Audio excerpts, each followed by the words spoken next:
Hello, guys. Today on the menu is cabbage and corned beef. So our seasonings today, I have bell pepper, the orange, the red, and the green, and I have onion, and I have Scotch bonnet pepper, and I have some scallion and thyme right here. So I use half of each. So I use half of the bell peppers. I have three Scotch bonnet peppers because we love pepper. But if you don't want it that heated, you can reduce it and use less. You can use half of one. I have one and a half of the onion, and right here I have some oil in my pot eaten. Now that it's hot, I am going to go ahead and pour my seasonings in it.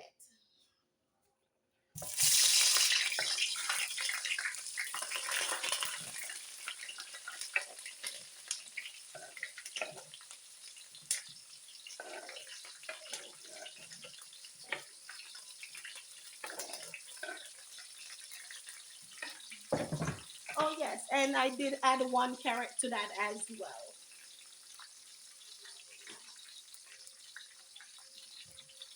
And I am going to go ahead and give it a little stir. I have it on medium heat also. So I'm gonna give it a little stir. And I'm gonna go ahead and cover that for maybe like 10 minutes. I'm gonna cover it for 10 minutes while I prep the cabbage to add to it. So guys, this is my cabbage. I am going to go ahead and cut it in half. I'm gonna use all of it, but I'm gonna cut it in half so I can cut it up. So I'm gonna go ahead and cut it in half. So now that I cut it in half, I am going to go ahead and shred it. You can do it to your desired size.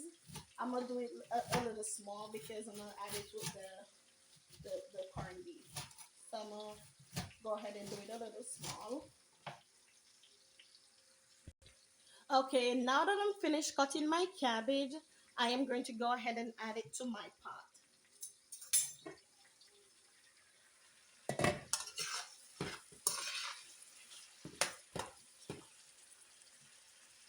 So I'm gonna add it in small portions.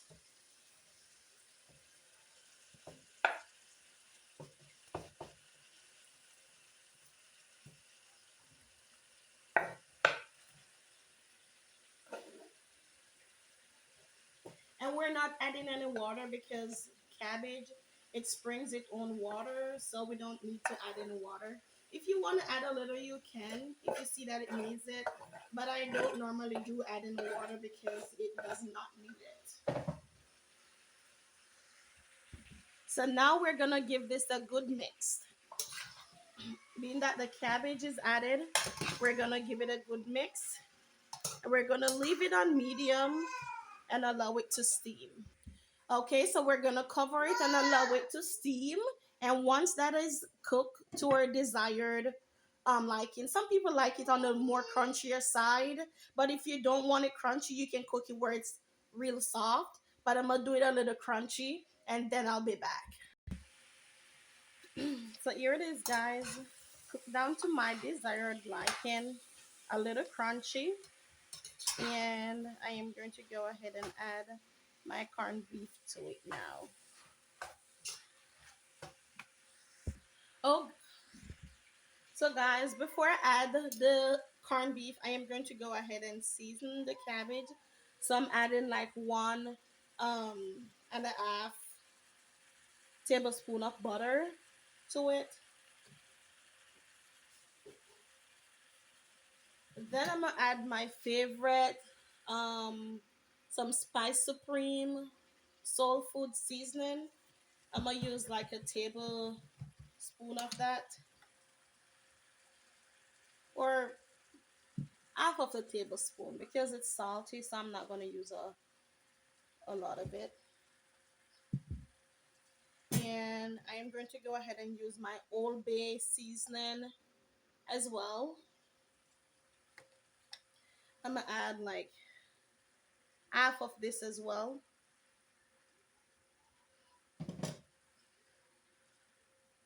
And then I'm gonna sprinkle some adobe over it also.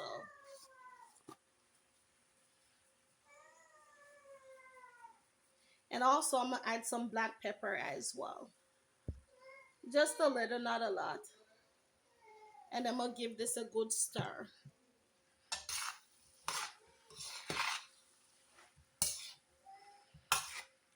I'm gonna cover it back for 5 more minutes, and then I'm gonna add the corned beef to it. You could have add the corned beef and then season it too. It's how you want to do it, but I like to season it before I add the corned beef. So I am going to go ahead and add my corned beef. I'm using Grace corned beef today. You can use whichever brand corned beef you want, but I'm going with Grace today.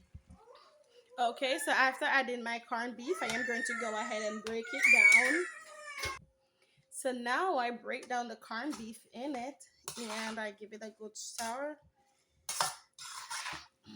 I'm gonna just leave it for like 5 more minutes and then I'm done. The seasoning is just right in it too, so I don't have to add any more seasoning as well. So it's already done. And this is the end result. I served mine with rice and peas. You can serve yours with plain rice or dumpling, but I did mine with rice and peas, and this is the end result of my cabbage and corned beef with rice and peas, and I put a little tomato on the side.